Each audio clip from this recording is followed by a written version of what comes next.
好耶！今天给大家带来雷伊阿卡3942盗火行者，全程只用到3金的配置。我们不开记忆组的秘技进场，进去后趁大家都还没有行动，直接开启停云的大招，冲给自己拉条全队。这边我们要注意，停云带的是蝶衣的55，记忆组也没有带充能绳，就是为了这边盗火行动过后，记忆组被打了一下，刚好充满米米，把红 A 拉了上来。在我们开启停云的大招拉条，由于给停云携带风套，因此他可以直接超车所有人来到红 A 的后面，为后面行动埋下伏笔。而记忆组大招也先不急着开，我们先让红 A 开空击落盗火的分身。为了防止脑中风，我把红 A 的爆率堆到100%，所以我们每一件都是必定暴击的，大大的减少凹度呀。这边盗火召唤了4个分身，如果角色击败紫色分身就会触发在线，因此我们这边要赌记忆组的群体大招下去后，阿卡能刚好追击收掉紫色分身，1/4的概率会赢吗？运气很好，我们这边刚好阿卡收掉分身触发在线，我们也早已趁机开启花火的大招，让渐进点回复到7个，再来都是我的回合。由于我们金数很低，所以第一个分身很难直接一剑带走。还好前面停云的平 A 加阿卡追击压低了一个分身的血线，后面吃上 buff 后就不用担心一剑打不死分身啦。大招满了，我们直接释放大招收掉一个分身。为了防止盗火超车记忆组，收掉4个分身后，我们先结束阿卡的回合。记忆组这边平 A 触发追击，收掉一个紫色分身，触发在线。阿卡再次平 A 分身打点，又是我的回合啦！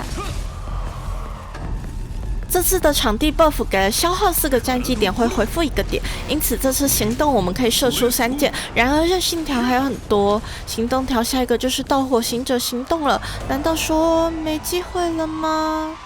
最后一件收掉分身，极限充满秘密的能量，这一切都在我的计算之中。为了防止第2阶段掉 buff， 我们这边让米米拉条队友上来平 A 触发阿卡追击，刚好又刷了一个紫色分身。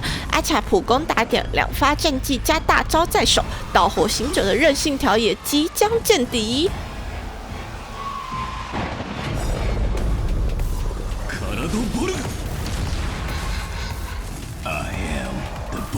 My soul unlimited blade works transform どこに行く？最后一件击破盗火行者，触发末日 buff， 全体充满大招，我们直接让阿卡开大，尝尝见骨头的厉害吧！什么？直接一发打进第2阶段了吗？还没结束，我们直接开启停云记忆组的大招，把阿卡拉了上来。等等，这个轴难道说要不走机制直接强杀了吗？你没看错，接下来我们欣赏来自恐怖拉屎人的威力吧。这次的轴是完全复刻 Ender CY 的思路，也是第一次用低金在末日打这么高分，感谢大佬的排轴。我也有尝试过自己排轴，但最多只能打3859的分数，最后放弃，直接选择复刻大佬的配置了。在复刻的时候也是非常痛苦的，前面追击有1/4的概率，运气不好的时候重开10遍也没凹到1次。而刚开始没给阿卡对到满爆，更是容易脑中风，98%的概率偏偏就中了2%没爆，受不了只好去拔希尔的仪器。打完回去一看，发现自己凹了200多次就要受不了了，非常佩服常常在凹0T的大佬们。好啦，闲话就先说到这，刚好最后留个大招，我们来讲究一下吧。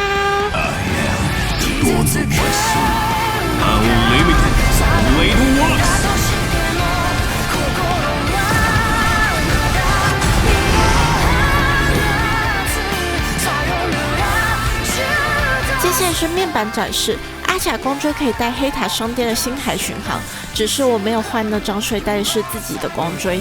记忆组带的是3星光锥粉影，为了开局恢复1个战绩点。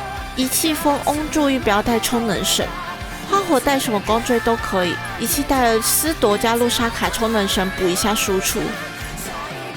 田云带了蝶衣的55，防止开局超车，仪器还是带风翁充能绳。好了，这次差不多就到这里啦。如果你喜欢看我凹分或听我解说的话，欢迎留言或按赞告诉我哟。